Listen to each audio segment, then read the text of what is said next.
Me, Carter Kane, a homeschooled 15-year-old who was still learning how to shave and could barely dress himself for a school dance. Somehow I became worthy of the most powerful magic weapons in creation. How can you be sure? I asked. How could these be from me? He smiled. Understanding thought. You told us this support. I need you. I tried to think of what to say, and whether I had the nerve to ask for another kiss. I never pictured my date being on a bone leather real bank in the land of demons, but at that moment, there was no place I'd rather be. Then I heard a bong. There was someone's head, hitting a thick piece of wood. That left out a muffled curse. He managed to insert himself right into a broken section of the keel. Dazed and off balance, he rolled into the water and started to sink. "You better fish him out," I said. Yes, he agreed. "You don't want the book of toss be damaged."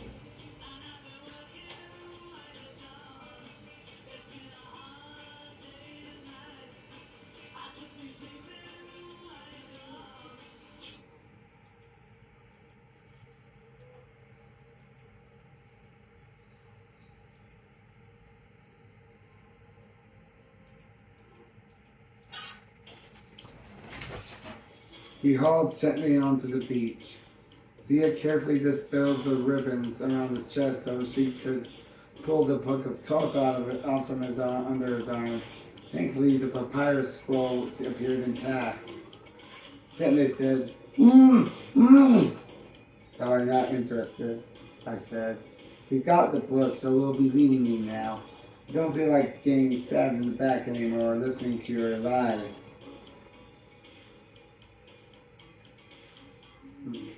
Sentney rolled his eyes.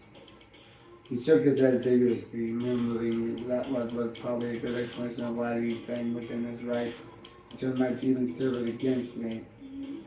Thea opened the scroll and studied the writing. After a few lines, she began to frown.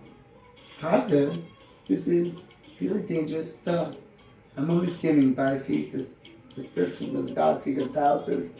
Spells to make them reveal their true names. Information how they recognize all the gods no matter what form they try to take." She looked up fearfully. "With this knowledge like this, Sydney could have caused a lot of damage. As far as I can tell, most of the stuff cannot be used by a living magician. The ghosts wouldn't be able to cast them. Maybe that's why he kept us alive this long." I said he needed our help to get the book. Then he planned on tricking us into casting the spells he wanted. Then they mumbled in protest. "Can we find a prophet's shadow without him?" I asked Thea. Then said, but I ignored him. Thea studied a few more lines. "The prophet, the shade of a prophet. Yes, here it is. It lies in the land of demons." So we're in the right place. But this map, he showed me the part of the scroll, is just so dense with hieroglyphs and pictures, I couldn't even tell it was a map. I have no idea how to read it. The land of demons is huge. From what I've read, it's constantly shifting, breaking apart, and reforming, and it's full of demons. Imagine that. I tried to swallow a bitter taste from my mouth. So we'll be as out of place here as demons are in the mortal world. We'll be able to go anywhere unseen, and everything that meets us will want to kill us. Yes, he agreed, and we're running out of time. She was right.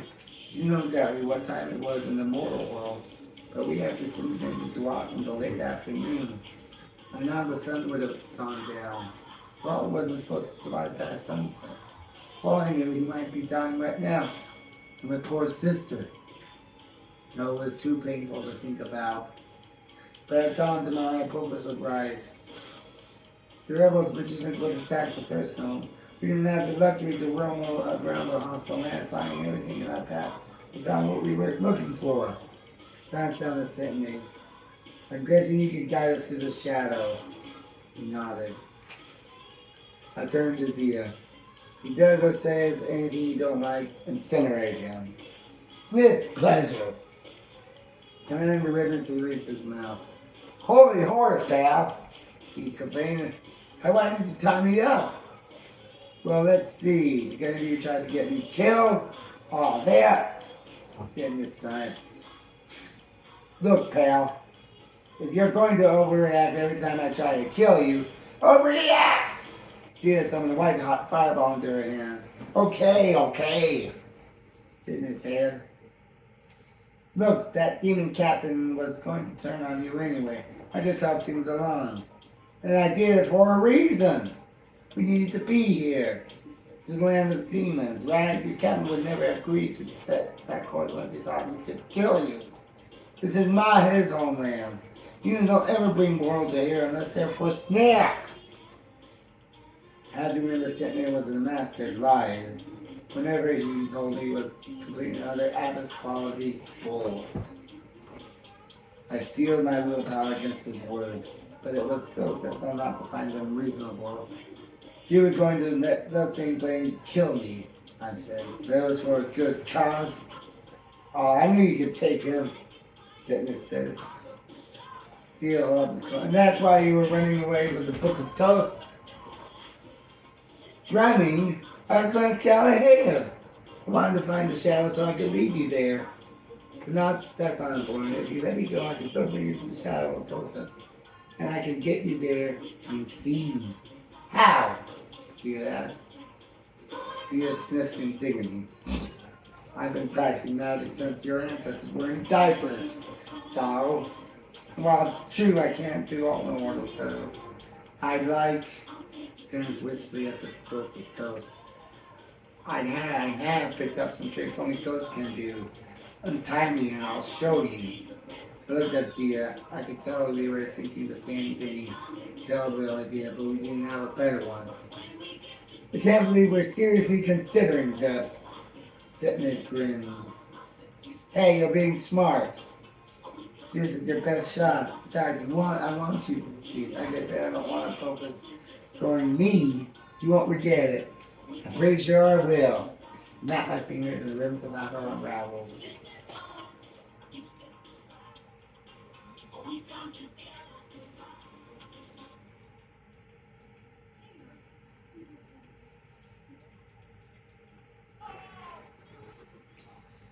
Then this brilliant plan, he had turned us into demons.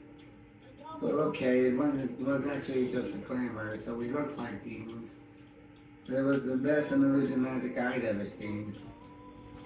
She took one look at me and started to giggle. Couldn't see my own face, but she told me I had a massive ball opener for a head. I did notice that my skin was fuchsia, and I had hairy bow legs like a chimpanzee. She didn't blame Zia for laughing, but she didn't look much better.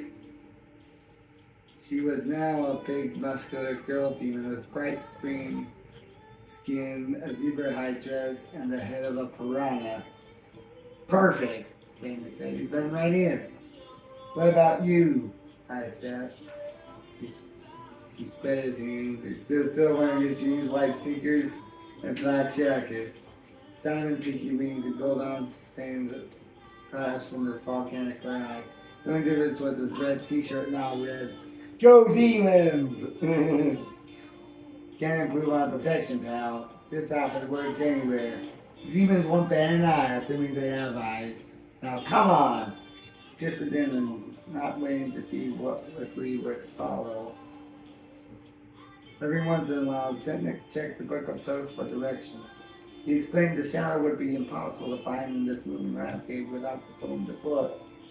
It served as a combination compass, tourist guide, and farmer's almanac timetable. He promised us there would be a short journey, but it seemed pretty long to me.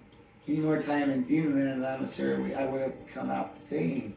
The landscape was like an optical illusion. He spotted a vast mountain range in the distance. Then walked 50 feet and discovered the mountains were so tiny you could jump over them. Stepped into a small puddle. Saw myself drowning in a flooded sinkhole 50 feet wide. Huge as you could temples crumbled and rearranged themselves as if some invisible giant reclined with blocks. Limestone cliffs erupted out of nowhere. already carved with monumental statues of grotesque monsters. Stone faces turned and watched us as we passed. Then there were the demons. I seen lots of them under Camelback Mountain, where Seth built his red pyramid. Here in their native environment, they were even larger and more horrible. Some looked like torture victims with gaping wounds or twisted limbs. Others had insect wings or multiple arms or tentacles made from darkness. As for their heads, pretty much every zoo animal and Swiss Army knife attachment was well represented. Demons roamed in hordes across the dark landscape. Some built fortresses, others tore them down. Saw at least a dozen large-scale battles. Winged demons circled around the smoky air, occasionally snatching up the smaller monsters and carrying them off. But none of them bothered us.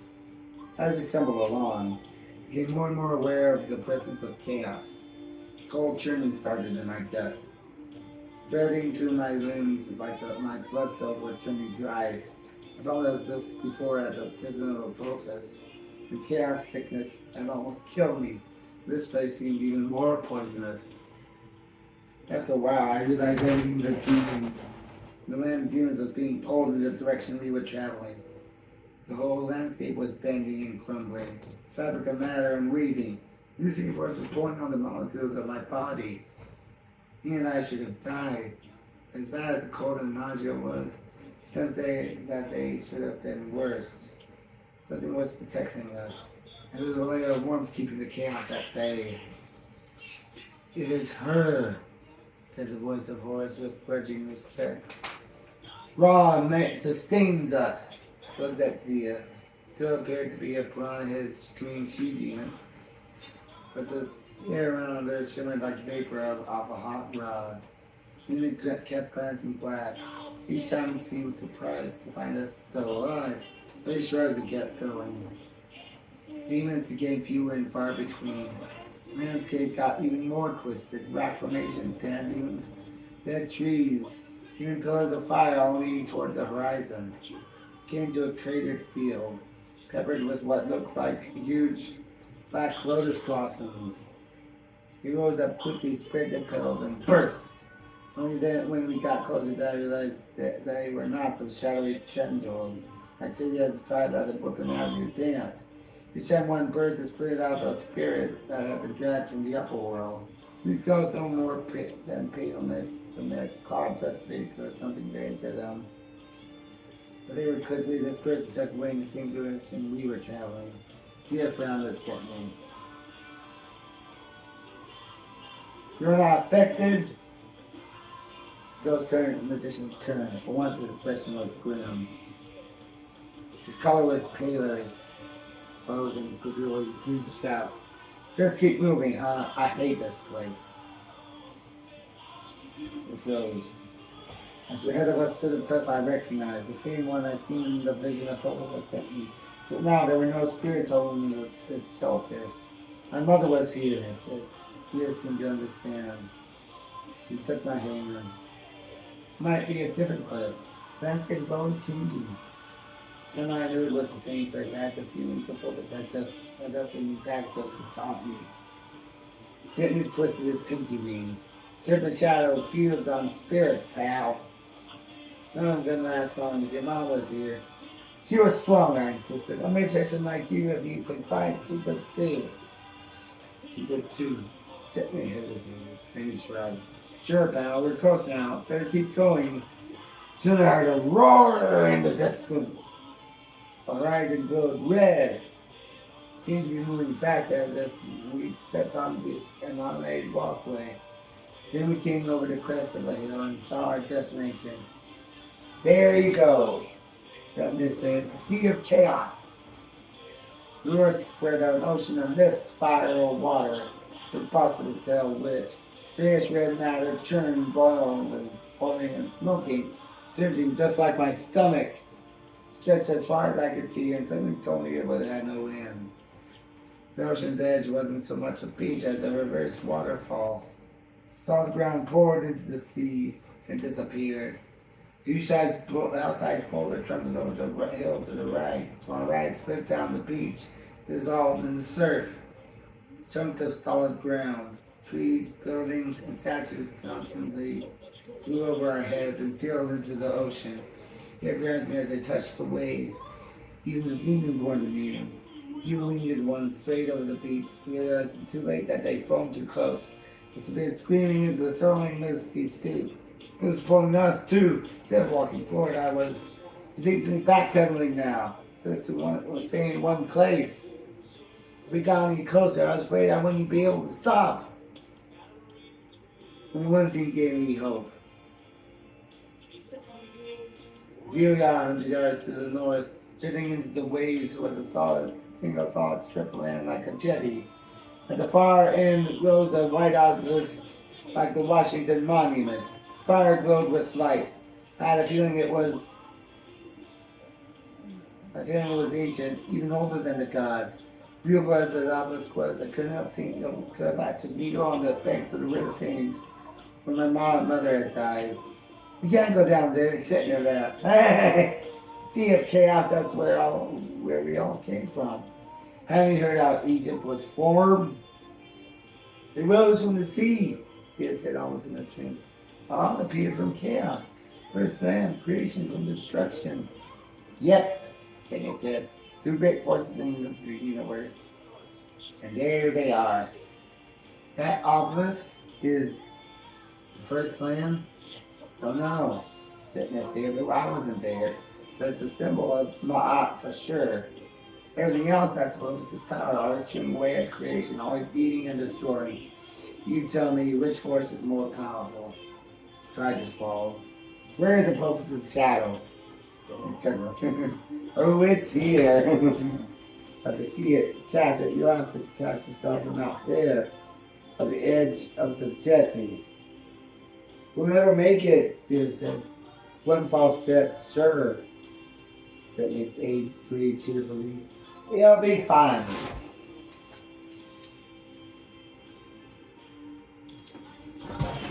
This is starting to get good.